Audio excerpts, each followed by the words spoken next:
विद्यार्थी मित्रों, my self Hardik sir Shri Saraswat विद्यालय वापी में आप सौनु स्वागत है। मित्रों, आपणे वातो करी रह्या छे धोरण 11 जीव विज्ञान में प्रकरण 9 जैव अणुओं विषे। जैव अणुओं बायोमोलिक्यूल्स विषे वातो करी रह्या छे। मित्रों, एमां घणी बधी वातो करी, आपणे घणा बधा जैव अणुओं विषे वातो करी। हवे आजे आपणे मित्रों एमां केटलाक एमसीक्यू जोवाना छे, तो सौ ध्यान आपे। हवे मित्रों प्रश्न छे, नीचे आपेल मांथी खाली जग्या ए पॉलीसेकेराइड नथी। पॉलीसेकेराइड नथी। प्रश्न ने खूब ध्यान थी वाँचवो मित्रों। तो आपणे सरकरा सेकेराइड विषे भण्या छे। एमां मोनोसेकेराइड, डायसेकेराइड, पॉलीसेकेराइड। मोनोसेकेराइड जे छे ए सरल हता सौथी, ज्यारे सौथी जटिल जे छे ए पॉलीसेकेराइड छे। एना आपणे सामान्य सूत्रों, एना गुणधर्मों, एना उदाहरणों घणी बधी वातो थई छे। एटले प्रश्न पूछेलो छे के नीचे आपेलमांथी खाली जग्याए पॉलीसेकेराइड नथी, तो जोई लईए आपणे। बराबर छे। तो मित्रों स्टार्च નું ઉદાહરણ છે। સ્ટાર્ચ તો પોલીસેકેરાઇડ છે। સેલ્યુલોઝ એ પણ પોલીસેકેરાઇડ છે। ગ્લાયકોજન તો એ પણ પોલીસેકેરાઇડ છે। મિત્રો આ ત્રણે ત્રણ પોલીસેકેરાઇડ છે। તો અહીં જે આ લેક્ટોઝ જે દેખાઈ રહ્યું છે મિત્રો, એ લેક્ટોઝ એ પોલીસેકેરાઇડ નથી, એ ડાયસેકેરાઇડ છે। हाँ, लेक्टोज तमने ख्याल है, ग्लूकोज वत्ता गैलेक्टोज। ग्लूकोज वत्ता गैलेक्टोज एटले लेक्टोज, जेने आपणे मिल्क शुगर कहीए छीए, दूध में रहेल शर्करा है मित्रों। बराबर। तो याद राखजो। आ त्रण जे छे मित्रों, स्टार्चनी बात करिए तो स्टार्च क्या है, तो कि वनस्पति में खोराकनो संग्रह जे थाय छे ए स्टार्च स्वरूपे थाय छे। बीजो प्रश्न बनी गयो। सेल्युलोजनी याद करिए तो वनस्पति कोषनी कोष दीवाल सेल्युलोजनी बनेली होय छे। बीजो प्रश्न बनी जाय छे। अने ग्लायकोजन जे छे तो कि प्राणी कोषमां मित्रों खोराकनो संग्रह जे छे ए ग्लायकोजन स्वरूपे थाय छे। तो तमे जोई शको छो एक ज प्रश्नना ऑप्शनमांथी बीजा त्रण प्रश्नो बनी गया। तो आपणो जे प्रश्न हतो कि पॉलीसेकेराइड कोण नथी, अहीं लेक्टोज नथी। आ बाकीना त्रण जे छे ए पॉलीसेकेराइडना उदाहरणों छे। आगळ वधीए छे मित्रों। नीचेमांथी मोनोसेकेराइड माटे असंगत छे। मोनोसेकेराइडनी वात आवी, उपर पॉलीसेकेराइड हतो, हवे आव्युं मोनोसेकेराइड माटे असंगत छे। असंगत आव्युं एनो मतलब के बाकीना त्रण संगत हशे मोनोसेकेराइडनी साथे। तो पहेलुं छे ऑप्शन, स्वादे गळ्या छे, तो कि हाँ मोनोसेकेराइड स्वादे गळ्या होय, स्वीट इन टेस्ट। पाणी में अद्राव्य छे, ना, ये पाणी में अद्राव्य नहीं होता। सौथी सरल शर्करा छे मोनोसेकेराइड, तो कि हाँ मोनोसेकेराइड ए सौथी सरल शर्करा छे। कोषरस पटलमांथी पसार थाय छे, तो कि कोषरसमांथी पटलमांथी पसार थाय छे, एटले आ पण एनो गुणधर्म छे, आ पण एनो गुणधर्म छे। स्वादे गळ्या पण छे, परंतु मित्रों ए पाणी में अद्राव्य नहीं। मोनोसेकेराइड तो पाणी में द्राव्य होय छे, एटले अहींया प्रश्न शुं छे, मोनोसेकेराइड माटे असंगत कह्युं छे। तो अहीं पाणी में अद्राव्य एने माटे असंगत। तो तमे जोई शको छो मित्रों, आ प्रश्न एना गुणधर्मों परथी पूछायो छे। तो आ रीते अन्य बे प्रश्न बीजा बनी शके मित्रों। डायसेकेराइड माटे, पॉलीसेकेराइड माटे तो दरेकना गुणधर्मो तमारे याद राखवाना, दरेकना सामान्य सूत्र पण याद राखजो। एना परथी पण घणा बधा प्रश्नों तमने अहीं बनी शके छे। आगळ वधीए छे मित्रों। प्रश्न छे लिपिड विषे। बराबर। तो लिपिड खाली जग्यामां अद्राव्य छे। फरीथी कंईक गुणधर्म रिलेटेड ज अहीं प्रश्न देखाई रह्यो छे। लिपिड खाली जग्यामां अद्राव्य छे, एटले लिपिडने याद करीए मित्रों तो ईथर, क्लोरोफॉर्म, बेन्जीन अने पाणी। मित्रों याद करजो, ए ईथर, क्लोरोफॉर्म अने बेन्जीन जेवा कार्बनिक द्रावकोमां द्राव्य होय, परंतु पाणीमां ए अद्राव्य छे। प्रश्न आपणो शुं छे, લિપિડ અદ્રાવ્ય છે ને ક્યાં, તો કે મિત્રો લિપિડ પાણીમાં અદ્રાવ્ય છે, એટલે એના પરથી બીજો એક પ્રશ્ન તરત જ બની ગયો કે લિપિડ શેમાં દ્રાવ્ય છે, બરાબર. તો એ પાણીમાં અદ્રાવ્ય છે, પરંતુ ઇથર, ક્લોરોફોર્મ અને બેન્ઝીન જેવા કાર્બનિક દ્રાવકોમાં એ દ્રાવ્ય છે. તો સરસ મજાના પ્રશ્નો છે મિત્રો. આગળ વધીએ છીએ. નીચેમાંથી કયું તત્વ શર્કરાના વહન માટે જરૂરી છે? મિત્રો અહીંયા વિવિધ તત્વોની વાત આવે છે. અહીંયા તો શર્કરા એટલે સેકેરાઇડ, શર્કરાના સુગરના વહન માટે જરૂરી છે. તો ક્લોરીન, બોરોન, ફોસ્ફરસ અને સલ્ફર, એમાંથી કોણ આવશે? તો હું તમને આન્સર કહું છું મિત્રો. યાદ રાખજો કે બોરોન જે છે, અહીં બોરોન શર્કરાના વહન માટે જરૂરી છે. એટલે અહીં તત્વ આપે અને એના પરથી એનું કાર્ય પણ પૂછે. અહીંયા કાર્ય આપ્યું છે, એના ઉપરથી તત્વ પૂછ્યું છે. તો આવા ઘણા બધા મિત્રો પ્રશ્ન આવી શકે છે મિત્રો આના પરથી. યાદ રાખજો, શર્કરાના વહન માટે શું જરૂરી છે? બોરોન તત્વ જરૂરી છે. આગળ વધીએ. નીચેમાંથી કયું તત્વ સ્નાયુ સંકોચન માટે જરૂરી છે? આપણે સ્નાયુ પેશી વિશે ભણ્યા છે મિત્રો, બરાબર. ત્યારે તમને મેં વાત કરી હતી. તો ઓપ્શન છે કેલ્શિયમ, મેગ્નેશિયમ, ફોસ્ફરસ અને આપેલ એક પણ નહીં. તો તેમાં મિત્રો કેલ્શિયમની વાત આવતી હતી કે calcium play important role, calcium ખૂબ જ મહત્ત્વની ભૂમિકા ભજવે છે સ્નાયુ સંકોચનની અંદર. તો યાદ રાખજો, પ્રશ્ન છે કયું તત્વ સ્નાયુ સંકોચન માટે જરૂરી છે? તો એ તત્વ છે કેલ્શિયમ. મિત્રો એના પરથી બીજા પણ પ્રશ્ન કેલ્શિયમ માટે તમારે યાદ રાખવાનું છે કે રુધિર જામી જવાની ક્રિયા માટે કેલ્શિયમ જરૂરી છે. ખાસ એના પરથી બીજો એક પ્રશ્ન આવી શકે કે જે રુધિર જામી જવાની ક્રિયા, રુધિરની જમાવટ થાય છે, એને માટે પણ કેલ્શિયમ જરૂરી છે. એટલે આ સ્નાયુ સંકોચનમાં એટલે આપણે એના પરથી નક્કી થાય છે કે કેલ્શિયમ કેટલું મહત્ત્વનું છે. અન્ય પ્રશ્ન આવી ગયો રુધિર જામી જવાની ક્રિયા માટે, બરાબર છે. આગળ વધીએ છીએ મિત્રો. સલ્ફરયુક્ત એમિનો એસિડ જણાવો.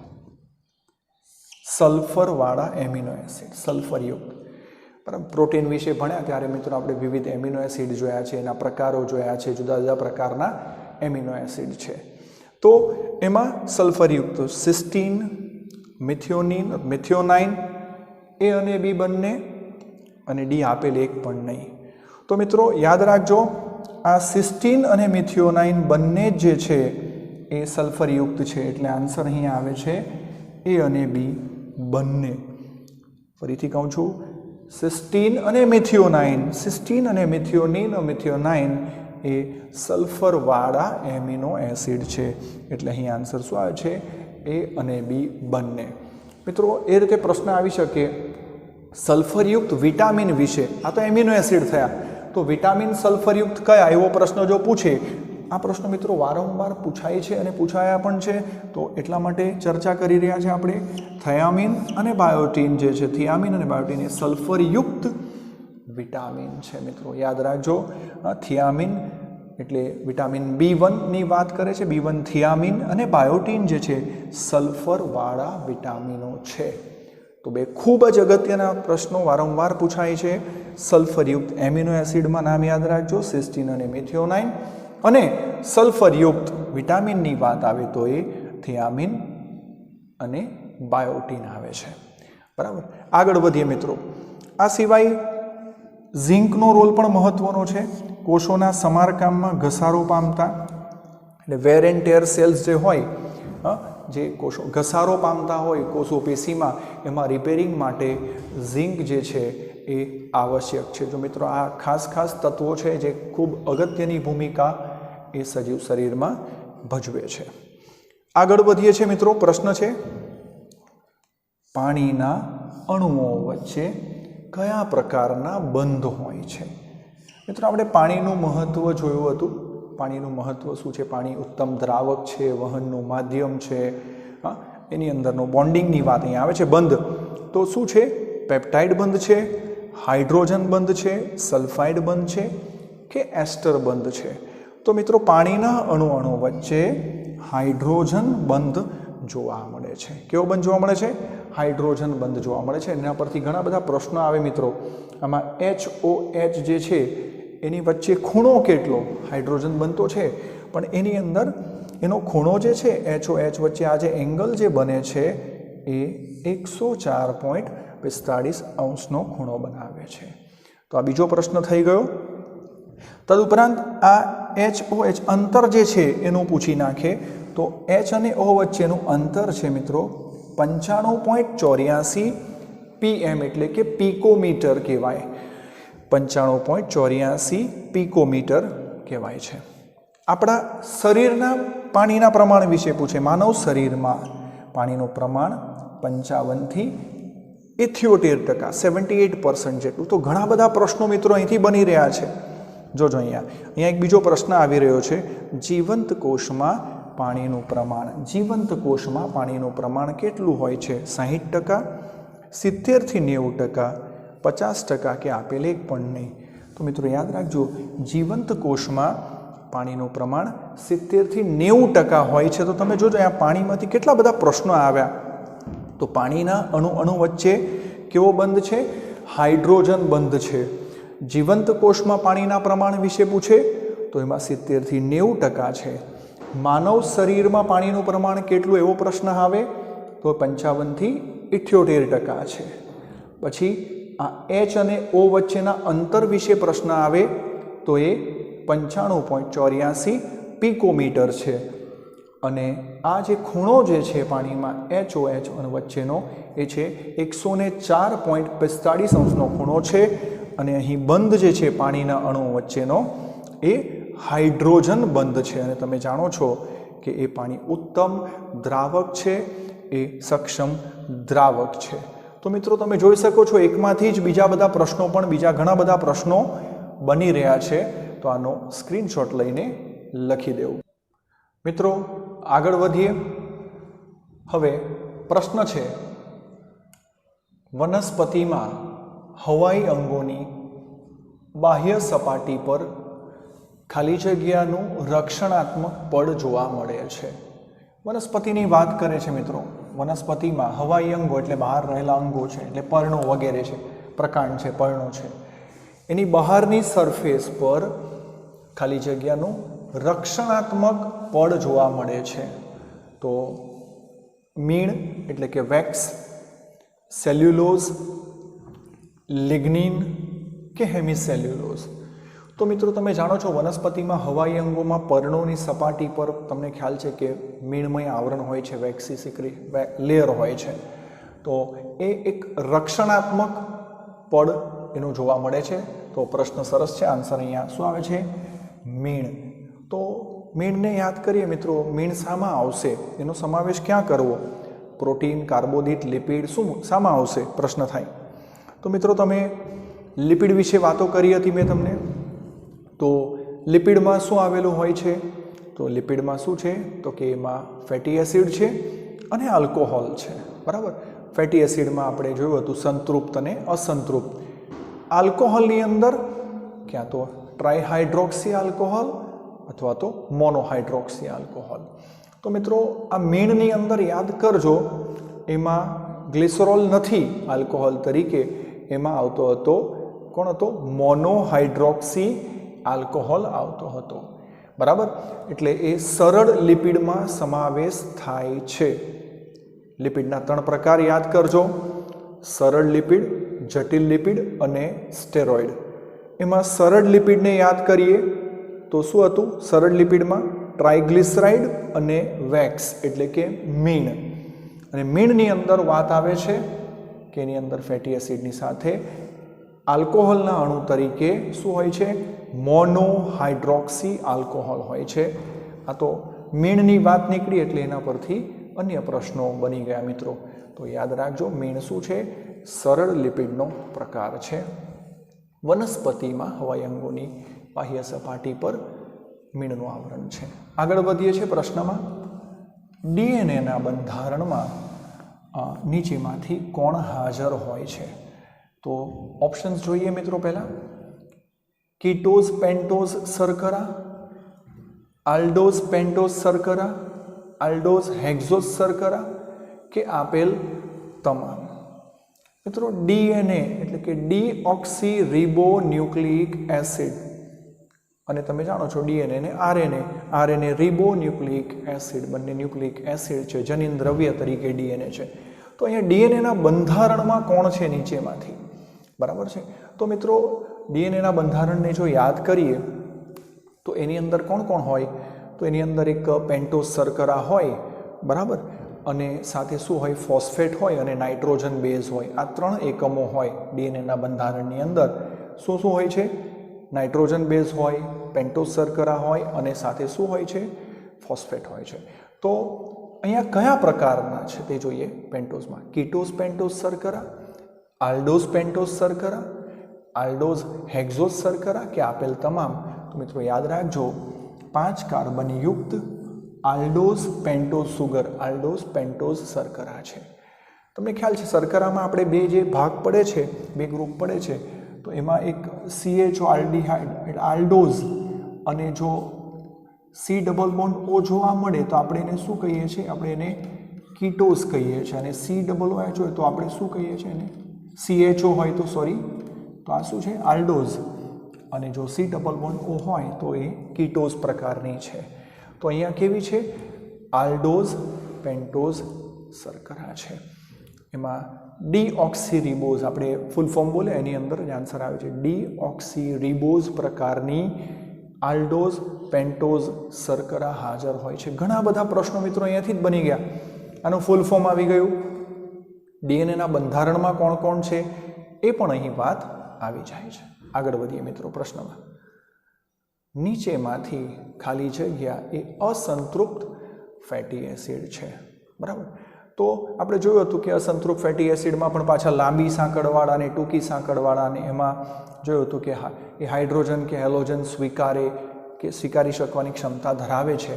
તો એમાં ઘણી બધી વેરાયટી આવતી હતી. તો એમાં જોયેલી અસંતૃપ્ત ફેટી એસિડ છે એવું કહે છે પામિટિક, બ્યુટેરિક, સ્ટીયરિક. તો ઉદાહરણો યાદ રાખજો, મેં તમને વારંવાર કીધું, આના પરથી પ્રશ્ન આવશે. તો આ જે ક્રોટોનિક એસિડ છે મિત્રો, એ અસંતૃપ્ત ફેટી એસિડનું ઉદાહરણ અહીં છે. તો યાદ રાખજો અસંતૃપ્ત ફેટી એસિડ, બાકીના જે છે એ સંતૃપ્ત ફેટી એસિડના ઉદાહરણો થશે. આવા ઉદાહરણ પરથી પ્રશ્ન ખાસ આવશે અહીંયા. આગળ વધીએ છીએ મિત્રો. મીણ એટલે કે વેક્સ, ફરીથી અહીંયા મીણ આવ્યું, ઉપર પણ હતું. મીણના બંધારણમાં આલ્કોહોલના કેટલા અણુ હોય છે? આલ્કોહોલના કેટલા અણુ હોય છે? તો હમણાં જ વાત કરી મિત્રો આપણે કે મીણની અંદર, મીણ એ સરળ લિપિડ છે, સાદો લિપિડ છે. ફેટી એસિડ અને આલ્કોહોલમાં એ ગ્લિસરોલ નથી, ત્યાં શું છે? મોનોહાઇડ્રોક્સી આલ્કોહોલ છે. અને માત્ર એક, ટ્રાય નહીં પણ મોનો એટલે એક આન્સર આવશે, 2, 3, 4 નહીં, આન્સર આવે છે 1. આલ્કોહોલના કેટલા અણુ છે? 1 અણુ છે, અને એ છે મોનોહાઇડ્રોક્સી આલ્કોહોલ. આગળ વધીએ છીએ મિત્રો. જુદા જુદા પ્રકારના મીણ વિશે પણ વાત કરી હતી. હની બીમાં માખીનું મીણ છે, પછી કાર્નુબા વેક્સ વિશે વાતો કરી હતી આપણે, એના પરથી પણ ઘણા બધા પ્રશ્નો આવે. ખાલી જગ્યા તાપમાને પાણીની ઘનતા સૌથી વધુ છે. ખાલી જગ્યા તાપમાને, તો પાણી, ફરીથી પાણીનું મહત્વ, એના પરથી હમણાં જ પ્રશ્નો જોયા. તો આંકડાકીય માહિતી છે. પાણીની ઘનતા કેટલા તાપમાને, ખાલી જગ્યા તાપમાને પાણીની ઘનતા સૌથી વધુ છે? તો મિત્રો યાદ રાખજો 4 ડિગ્રી સેલ્સિયસ તાપમાને પાણીની ઘનતા સૌથી વધુ હોય છે. હમણાં જ આપણે જોયું HOH વચ્ચે ખૂણો અને એનું અંતર H3Oનું, તો યાદ રાખશો, બરાબર છે. આગળ વધીએ છીએ પ્રશ્નમાં. સ્ટાર્ચ શેનો પોલિમર છે? સ્ટાર્ચ આવ્યું એટલે તરત જ ખબર પડવી જોઈએ મિત્રો કે સ્ટાર્ચ શાની વાત કરે છે, કે આ તો કાર્બોદિત વિશે વાત આવે છે. મીણ આવ્યું એટલે તરત જ ખબર પડી ગઈ, આ તો લિપિડની વાત આવે છે. ડીએનએ આવ્યું, તરત જ ખબર પડી ગઈ કે ન્યુક્લિક એસિડની વાત કરે છે. એટલે કયા જૈવ અણુની વાત છે મિત્રો, તરત ખબર પડવી જોઈએ, બરાબર. તો સ્ટાર્ચ એ શેનો પોલિમર છે? પોલિમર છે. ટ્રાયોઝ શર્કરા, પેન્ટોઝ શર્કરા, હેક્ઝોઝ શર્કરા કે હેપ્ટોઝ શર્કરા, બરાબર. તો મિત્રો યાદ રાખજો સ્ટાર્ચ જે છે એ હેક્ઝોઝ શર્કરા, હેક્ઝા એટલે 6, બરાબર. તો 6 કાર્બનવાળી શર્કરા હેક્ઝોસ શર્કરાનો લાંબી સાંકળ ધરાવે છે એ પોલિમર છે. તો યાદ રાખશો. આગળ વધીએ છીએ. નીચેમાંથી કઈ શર્કરા કીટકોના હિમોલિમ્ફમાં જોવા મળે છે? તો શર્કરા પરથી પાછો પ્રશ્ન આવ્યો. કીટકોના હિમોલિમ્ફમાં મિત્રો આપણે ભણ્યા છે, વંદા વિશે ભણ્યા, સંધિપાત સમુદાયની અંદર, અને એનું રુધિર જે છે એને હિમોલિમ્ફ આપણે કહ્યું હતું. કીટકોના હિમોલિમ્ફમાં જોવા મળતી શર્કરા કઈ? તો ટ્રેહલોઝ, માલ્ટોઝ, સુક્રોઝ કે લેક્ટોઝ. તો આપણે અગાઉ મિત્રો આના વિશે ચર્ચા કરી છે અને તમને યાદ હશે કે કીટકોના હિમોલિમ્ફમાં તમને ટ્રેહલોઝ તમને જોવા મળશે. ટ્રેહલોઝ પ્રકારની શર્કરા જોવા મળશે. આગળ વધીએ છીએ પ્રશ્નમાં. નીચેમાંથી સૌથી સરળ એમિનો એસિડ જણાવો. સૌથી સરળ મિત્રો આપણે જોયું પ્રોટીન વિશે ભણ્યા. તો પ્રોટીનનો બંધારણીય એકમ શું છે? એમિનો એસિડ છે. એટલે એમિનો એસિડની સાંકળ વિશે વાત કરી. એમિનો એસિડ ઘણા બધા જોડાય અને પ્રોટીનનો અણુ બને છે. બરાબર. એમાં પણ આપણે વાત કરી કે એમિનો એસિડ જે છે એ ઉભય ગુણધર્મી ધરાવે છે. એની પાસે COOH ગ્રુપ એટલે કે કાર્બોક્સિલ ગ્રુપ અને NH2 એટલે કે બેઝિક ગ્રુપ. એમિનો ગ્રુપ જે છે એનું બેઝિક છે, COOH જે છે એનું કાર્બોક્સિલ જૂથ જે છે એસિડિક છે. એ ઉભય ગુણધર્મી છે મિત્રો. બરાબર. અને એ એમિનો એસિડની સાંકળથી શું બને છે? પ્રોટીન. લગભગ તમે જો કે 20 પ્રકારના એમિનો એસિડની વાત કરી હતી. એના પરથી પણ ઘણા બધા પ્રશ્નો આવે મિત્રો.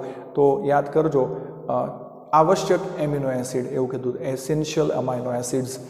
તો કેટલાક એમિનો એસિડ લગભગ 8 જેટલા જે છે પુખ્ત વ્યક્તિની વાત કરીએ તો પુખ્ત વ્યક્તિમાં લગભગ 8 પ્રકારના એમિનો એસિડ જે છે તે આપણા શરીરમાં બનતા નથી. એને આપણે ખોરાક દ્વારા બહારથી લેવા પડે છે. તો એને આપણે શું કીધું હતું? એસેન્શિયલ એટલે કે આવશ્યક એમિનો એસિડ. નાના બાળક માટે એવું કીધું હતું કે નાના બાળકમાં 10 પ્રકારના. તો યાદ રાખજો 8 એસેન્શિયલ અને બાળકોમાં 10 એટલે કુલ 8 થી 10 જેટલા એસેન્શિયલ એમિનો એસિડ જે છે એને આપણે ખોરાક માટે લેવા પડે છે. બાકીના શરીરમાં બને છે અને ટોટલ 21 જેટલા જે એમિનો એસિડ છે. બરાબર. તો આ એમિનો એસિડ એકમો ભેગા થયા અને એમાં પણ વાત કરી હતી કે લાંબી સાંકળ, એમાં 2 એમિનો એસિડ વચ્ચે પેપ્ટાઇડ બંધ રચાય, લાંબી સાંકળ બને, પોલીપેપ્ટાઇડ શૃંખલા બને. એટલે પોલીપેપ્ટાઇડ શૃંખલાની વાત આવે એટલે સમજવાનું કે આ કોઈ પ્રોટીન વિશે વાત આવે છે. તદુપરાંત મિત્રો યાદ કરજો એક આપણે ટેબલ જોયું હતું લેહનિંજરનું ક્લાસિફિકેશન. લેહનિંજરે એમિનો એસિડને વર્ગીકૃત કર્યા હતા. આર જૂથને આધારે, આર જૂથમાં વૈવિધ્યને આધારે એણે વર્ગીકરણ કર્યું હતું. તો એના પરથી પણ ઘણા બધા પ્રશ્નો આવી શકે. સૌથી સરળ એમિનો એસિડ તો અહીંયા પ્રશ્ન આવી જ રહ્યો છે એ રીતે કે કયો છે તે પ્રશ્ન છે. નીચેમાંથી સૌથી સરળ એમિનો એસિડ કયો છે? લ્યુસીન, આઇસોલ્યુસીન, ગ્લાયસિન કે એલેનિન? તો મિત્રો યાદ રાખજો ગ્લાયસિન એ સૌથી સરળ એમિનો એસિડ છે. અને આજે વાત કરી તેમ તમને લેહનિંજરના જે ટેબલ જે કર્યું છે એ ટેબલ પરથી ઘણા બધા પ્રશ્નો ધ્રુવીય, અધ્રુવીય, ધન વીજભારવાળા, ઋણ વીજભારવાળા એવા ઘણા બધા પ્રશ્નો આવી શકે છે. નીચેમાંથી સંયુગ્મી પ્રોટીન જણાવો મિત્રો. આ પ્રશ્ન છે સંયુગ્મી પ્રોટીન. તો મિત્રો જ્યારે પ્રોટીનની સાથે પહેલાં તો પ્રશ્ન થાય કે સંયુગ્મી પ્રોટીન શું? તો કે જ્યારે પ્રોટીનની સાથે બિન પ્રોટીન ભાગ જોડાઈ જાય, બરાબર, તો ત્યારે સંયુગ્મી પ્રોટીન બને છે. આપણે એવું લિપિડમાં જોયું હતું, જટિલ લિપિડ એવો શબ્દ આવ્યો હતો. લિપિડની સાથે નોન લિપિડ કમ્પોનન્ટ જોડાતો હતો. અહીંયા શું થાય છે? જ્યારે પ્રોટીનની સાથે બિન પ્રોટીન ભાગ, તો આપણે યાદ કરીએ હિમોગ્લોબિનનું ઉદાહરણ, તો હિમોગ્લોબિનની અંદર 4 પોલીપેપ્ટાઇડ શૃંખલા હતી, 2 આલ્ફા અને 2 બીટા, અને એમાં સાથે એમાં 4 હિમ ગ્રુપ હતા, હિમ આયન સમૂહો હતા. તો એમાં ટૂંકમાં શું હતું? પ્રોટીનની સાથે પેલા 4 હિમ ગ્રુપ, 4 આયન સમૂહો જોડાયા હતા. એ કેવા થયા? નોન પ્રોટીન, અને સંયુગ્મી બન્યું. એ રીતે ક્લોરોફિલનું ઉદાહરણ લઈએ તો ક્લોરોફિલ પણ સંયુગ્મી પ્રોટીનનું ઉદાહરણ છે મિત્રો. તો ઓપ્શન જોઈએ. નીચેમાંથી સંયુગ્મી પ્રોટીન કયું છે? ક્લોરોફિલ તો કે આવે છે, આર્ગોસ્ટેરોલ ના આવે, હિમોગ્લોબિન પણ આવે છે. એટલે ક્લોરોફિલ અને હિમોગ્લોબિન એટલે A અને C બંને ક્લોરોફિલ અને હિમોગ્લોબિન જે છે બંને સંયુગ્મી પ્રોટીનના ઉદાહરણો છે.